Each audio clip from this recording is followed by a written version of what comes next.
खत्म बता के मैं खत्म करता हूँ। एक और जो 12 सालों से लहू बहने वाली बीमारी थी, 12 साल बीत गया, दिखाते सुनाते करते कराते, डॉक्टर वैद सुखा सुगैती सब दिखाया उसने। यहाँ तक वचन कह रहा है अपना जेवरात गहने बेच दिया, फिर भी कुछ हानि नहीं, बल्कि और बीमार पड़ गई।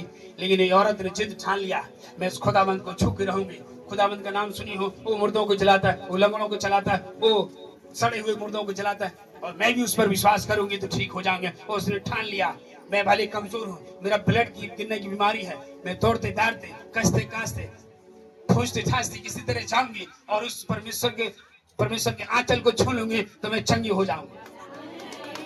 उसने मन में ठाना था।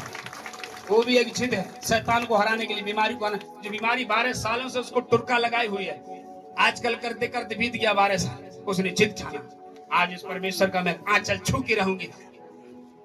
पैर नहीं छू पाऊंगी, हाथ नहीं छू पाऊंगी, बाल नहीं छू पाऊंगी, शरीर नहीं छू पाऊंगी, उसके देह नहीं छू पाऊंगी, उसके कपड़े जरूर छूंगी तो छूंगी। मुझ पर ये जिद है। भीड़ कितनी रहे, उस समय भी हजारों की भीड़ यीशु मसीह में चलती थी। भीड़ में दबती दबाती, किसी तरह खींचते खिंचाती, इधर उधर करते करते करते करते करते गई और आखिर में उस आंचल को छू ली, उस वस्त्र को छू ली, और उसमें से सामर्थ्य इसके ऊपर ट्रांसफर हुआ और ये बीमारी चंगी हो गई। आमीन, हालेलुया। मेरे प्रियो, आपको जिद्दी बनना है, उन बीमारियों को उखाड़ फेंकने के लिए जिद्दी बनना है। कैसे आप दुश्मन के साथ जिद बनते हो? हाँ, मैं तुम्हें देख लूंगा, तुम्हें जो करना है कर लो, मैं तुझे देख लूंगा, मेरे पास बहुत पावर है, मैं तेरे बाप की बड़े बाप की औलाद हूं। शैतान, तू तो हारा हुआ है, तू तो अनाथ है, तेरे पास अपने घर की चाबी नहीं तो मेरे घर की चाबी लेने कैसे आए? आमीन, तू तो हारा हुआ है। हालेलुया। और वो औरत जिद्दी कह रही, मैं जाऊंगी, कमजोर हूँ, बल नहीं है, ताकत नहीं है, लेकिन फिर भी जाऊंगी।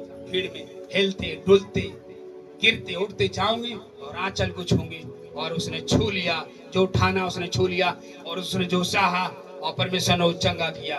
उसका खून बहना, वचन कहता तुरंत बंद हो गया। और प्रभु ने कहा, मुझ में से सामर्थ्य निकली, किसी ने मुझे छुआ है। और उसको मालूम नहीं था कि उसने छुआ, उसको मालूम है कि छुआ है, लेकिन उसको बाहर लाना चाहता है। स्त्री जो जात है बहुत शर्मीली होती है, शर्माई और छुप गई कि क्या पता मुझे कोई डांटेगा, मैं छू लूंगी। ऐसी स्त्री जो ब्लड गिर रहा है, मैं छू लूंगी तो शायद डांटेगा, तूने क्यों छू लिया? जो तो ऋतुमती औरत, तो उसको क्यों छू लिया? तो पवित्र परमेश्वर, इसलिए डांट के मारे छुप गए। तो इसमें से उसको बाहर लाना चाहता कि बाहर आ। वो जानता था उसने नहीं छुआ, औरत ने छुआ, लेकिन किसने मुझे छुआ? उसने कहा, प्रभु मैंने छुआ।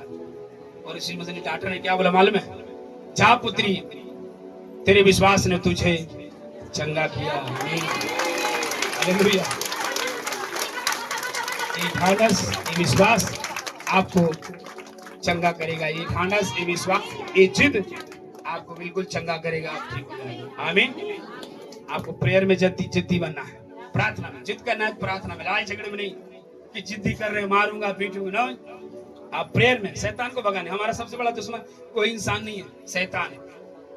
वो निकल गया, आपकी सारी प्रॉब्लम सॉल्व हो जाएगी, बता। आमीन। तो इसीलिए मेरे प्रियो, 2 स्त्रियों के बारे में बताया। एक तो वो थी जो विधवा, बार बार उसको टॉर्चर कर रही है, आखिर में वो भी हार मान के बोला, मैं इसका न्याय चुकाऊंगा। भैया ऐसा नो घड़ी घड़ी आ जाए, घड़ी घड़ी प्रार्थना करने लगे। यानी बार बार प्रार्थना करने से आपकी समस्या हल होने जा रही है यीशु मसीह। और यीशु मसीह को छूना चाहते हैं तो उसकी उपस्थिति में बैठेंगे, जिद करेंगे, प्रभु तेरी पर छूना चाहता हूँ, या तू मुझे छू दे, मैं आपको छू प्रभु। और जो छू लेगा उस दिन जीवन बदल जाएगा। इसलिए प्रार्थना में, संगति में आपको आना है ताकि परमेश्वर आपको ब्लेस करे, आस करे। बोलो यीशु मसीह की। परमेश्वर आपको इन सारे वचनों से आस करे। जय मसीह की। God bless you. आइए प्रार्थना करें। खुदाबंद एक बार फिर से तेरे चरण में आते हैं। बोल परमेश्वर,